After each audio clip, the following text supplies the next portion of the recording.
नमस्ते और मेरा नाम आयुषा है, जैसे आप सभी जानते ही हैं। And welcome back to our own channel, our YouTube beautiful YouTube channel जिसका नाम है the healer Ayushas channel. So हमारी बहुत सारी वीडियोस हो चुकी हैं जिनके ऊपर हम बात कर चुके हैं, चाहे वो सफरिंग्स के ऊपर हो, चाहे वो आपकी डेली लाइफ के ऊपर हो, चाहे वो कोई वर्ड के मीनिंग के ऊपर हो, क्रिटिसिज्म के ऊपर हो। मैं यहाँ पे आज बात करने जा रही हूँ दो प्लैनेट्स के बारे में, और दो जो प्लैनेट्स हैं वो आपकी लाइफ में किस तरीके से आपको एक मनोरंजन का कारक बन सकते हैं। आपने हमेशा एक चीज़ के बारे में सुना होगा कि आप कोई भी डिसीजन जब लेते हो तो दिल और दिमाग, यानी आपका लॉजिक और आपके इमोशंस दोनों जुड़ जाते हैं कि भाई इनमें से क्या लें क्या ना लें, क्या करें कि ना करें, कैसे मुश्किल आए, स्पेशली आपके लव रिलेशनशिप्स में। उसके अलावा आपकी कोई भी करियर डिसीजन मेकिंग में, और उसके अलावा अगर आपको कोई चॉइस करना है वहाँ पे, कि आप इमोशंस के साथ अगर को अपना कोई घर सेल करना चाहते हैं या लॉजिकली आप वहाँ पैसा देखते हैं। ऐसे क्या प्लैनेट्स होते हैं आपकी लाइफ में जो आपको इस चीज़ को सिखाते हैं कि आपको किस तरीके से डिसीजन लेना चाहिए, और अगर डिसीजन अगर कोई इंसान लेता भी है तो वो जो डिसीजन है क्या वो राइट डिसीजन है या गलत डिसीजन है, और ऐसे डिसीजन आप क्यों लेते हो, और बाद में आपकी एनर्जीज ऐसी चेंज क्यों हो जाती हैं।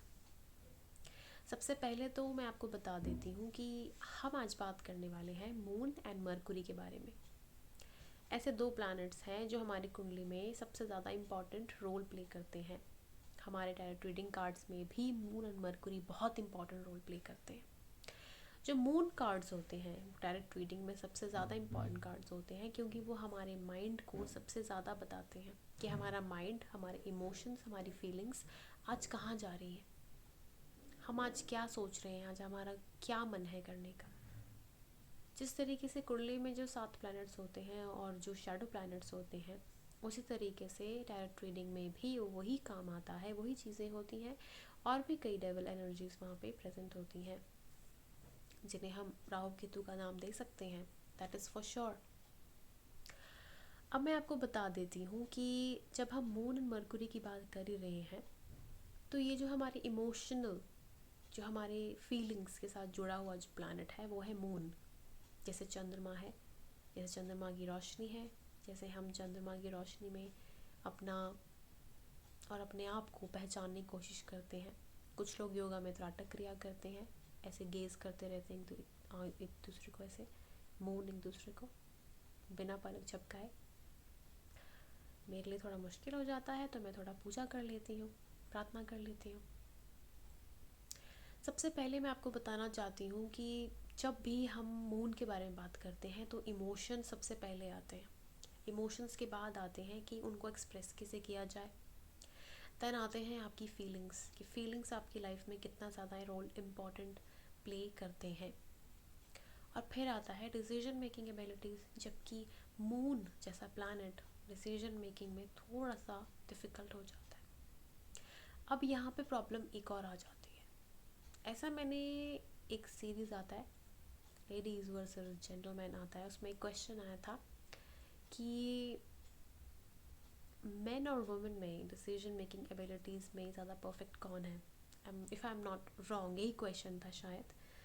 लेकिन उसमें जो डिस्कशन हो रही थी तो टेरेंस लॉइस जो है कोरियोग्राफर, उन्होंने कहा था कि मेन जो हैं वो बहुत सेल्फिश होते हैं, यानी मेन को हम एक सन एनर्जी में रखते हैं, और जो वुमेन होती हैं बहुत सेल्फलेस होती हैं, और सेल्फलेस एनर्जी को हम मून एनर्जी में रखते हैं।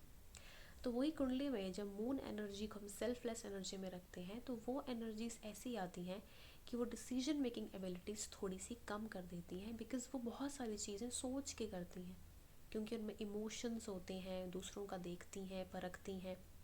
और जहाँ पे इमोशंस आ जाते हैं वहाँ पे लॉजिक का कोई रोल नहीं होता। इसलिए मून को कंट्रोल करना बहुत ज़रूरी है आपके चार्ट में। अगर आपका चंद्रमा बहुत कंट्रोल में है, पावरफुल पोजीशन पे है, एक डिसीजन मेकिंग एबिलिटीज़ रखता है, क्योंकि जैसे मैंने आपको पिछले टैरो रीडिंग के बारे में बताया था कि आपके अंदर फेमिनिन और मैस्कुलिन दोनों एनर्जीज होती हैं। जो दोनों एनर्जीज होती हैं वो इन इंसान में बहुत अच्छे से प्रेजेंट होती हैं। वो बस पहचानना होता है आपको कि जब आप कोई चीज़ को फॉलो करते हो, मैस्कुलिन या फेमिनिन बोथ, तो उस चीज़ को आप जब एग्जीक्यूट करते हो तो कितना अच्छे से एग्जीक्यूट कर पाते हो।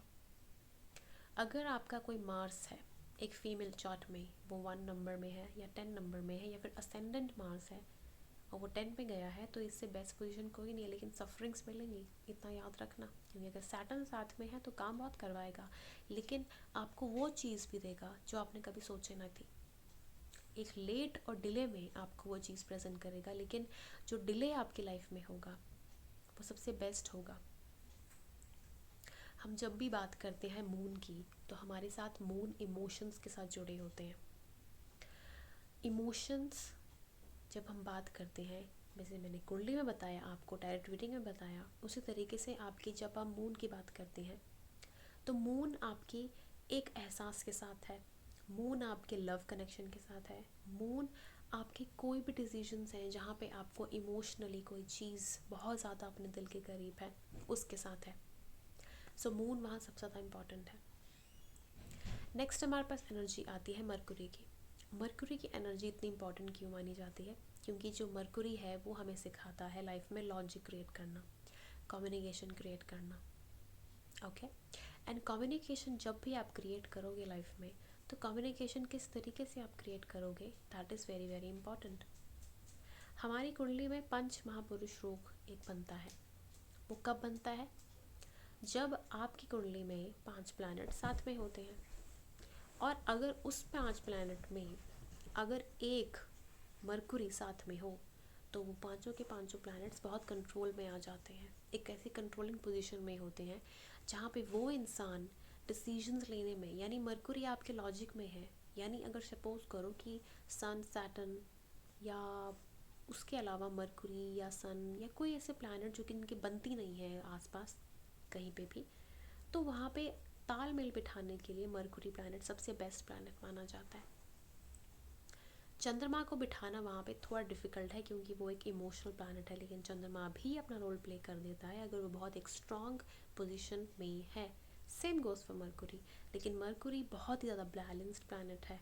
जहाँ पे भी मरकुरी जाता है वहाँ पे अपनी कम्युनिकेशन लेवल से बहुत चीज़ें इंक्रीज़ कर देता है, और स्पेशली तब अगर वो उसी का ही अपना कोई घर का प्लैनेट हो, यानी 3 या 6 का हो, वर्गो या फिर जमिनाई का हो, बेस्ट।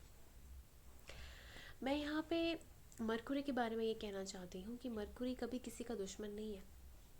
मरकुरी एक लॉजिकल प्लैनेट है, वो एक लॉजिक से चलता है।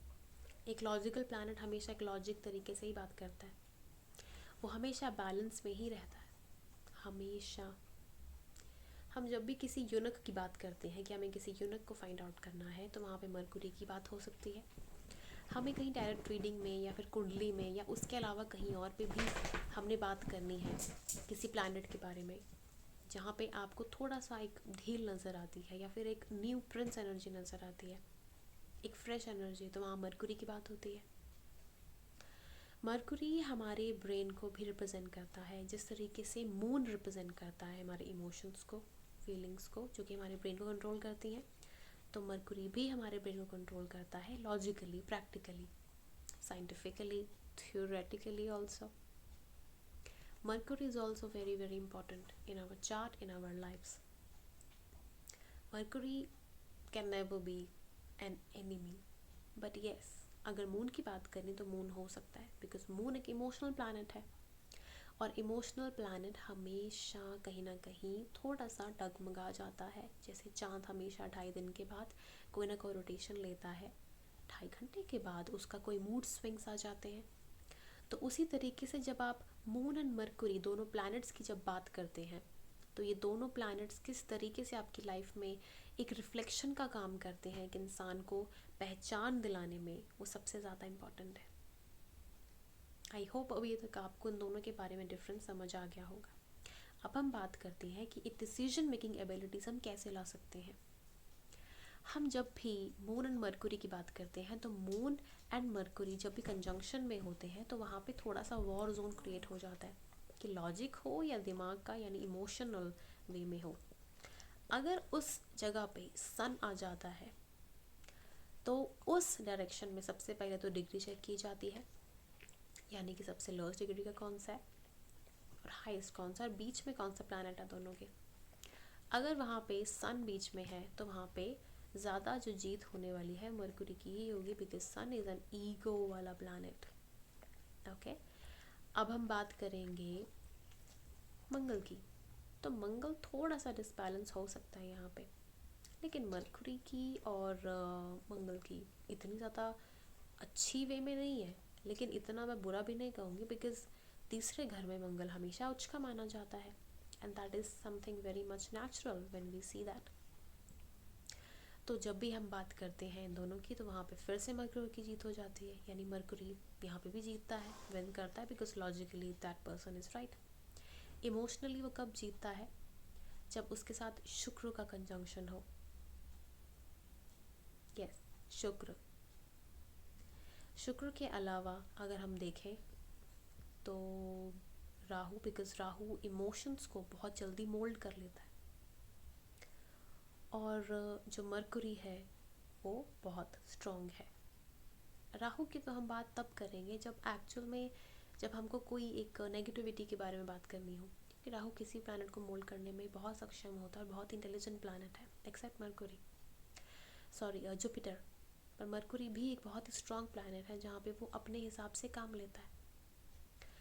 तो बहुत स्ट्रॉन्ग प्लैनेट है मरकुरी बिजनेस माइंड सेट करने में। आपकी लाइफ में कितना पैसा है, कितना पैसा बनाओगे, मरकुरी से देखा जाता है। तो ये सारी की सारी चीज़ें हम मरकुरी प्लैनेट का देखते हैं। अब हम बात कर लेते हैं बाकी प्लैनेट्स की। तो जब जुपिटर आता है यहाँ पे, तो जुपिटर बहुत बैलेंस हो जाता है। जुपिटर दोनों को देखता है, क्योंकि जुपिटर एक बेनिफिशियरी प्लैनेट है। 11th हाउस में चला जाए then that's something very much different, क्योंकि 11th हाउस में कोई भी प्लैनेट जाता है तो वहाँ पे बहुत ही बैलेंस एनर्जी ले आता है। चाहे अच्छा हो बुरा हो, बहुत ही बैलेंस रिजल्ट मिलते हैं, ना ज़्यादा अच्छे ना ज़्यादा बुरे। यानी कि वो हाउस ऐसा हाउस है जहाँ पे आपको हर चीज़ का फ़ायदा मिलेगा, चाहे वो बुराई का हो या अच्छाई का हो। अब इस चीज़ से आप क्या समझे, लेट मी देखती हूँ आप क्या समझे इस चीज़ से, कमेंट करके बताइए।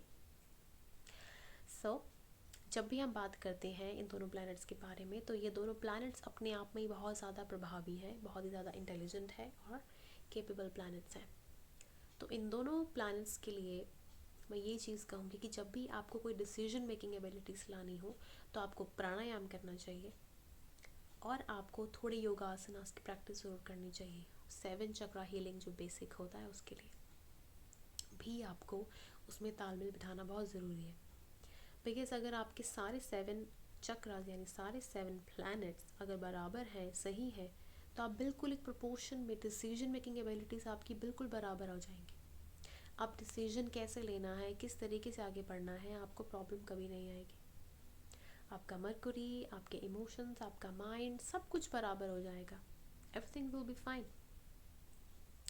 तो यहाँ पे मैंने आपको बताया है कि किस तरीके से जो आपके प्लैनेट्स हैं वो आपके माइंड को कंट्रोल करते हैं, और किस तरीके से प्लैनेट्स आपको जीवन में आगे बढ़ना सिखाते हैं, और प्लैनेट्स जो सोल है हमारी, वो आपको किस तरीके से लाइफ को, सोसाइटी को आगे ले जाने में हेल्प करते हैं।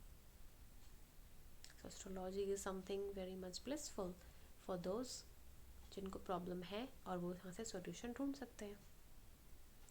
आई रियली होप आपको मेरा वीडियो इंटरेस्टिंग लगा होगा। अगर आपको नहीं लगा होगा देन डू टेल मी। अगर आपको लगा होगा, I am very much sure, तो प्लीज़ लाइक करें, शेयर करें, सब्सक्राइब करें, and do like it and do comment also, ताकि मैं देख सकूं कि आपको इसमें क्या समझ आया है, और कोई क्वेश्चन हो तो डू आस्क। ओके, ओम नमः शिवाय। एंड दिवाली आने वाली है, सो प्लीज़ हमेशा अच्छे अच्छे दिए बाहर से ख़रीदें, ताकि उन्हें प्रॉफिट हो जो बाहर बैठे होते हैं।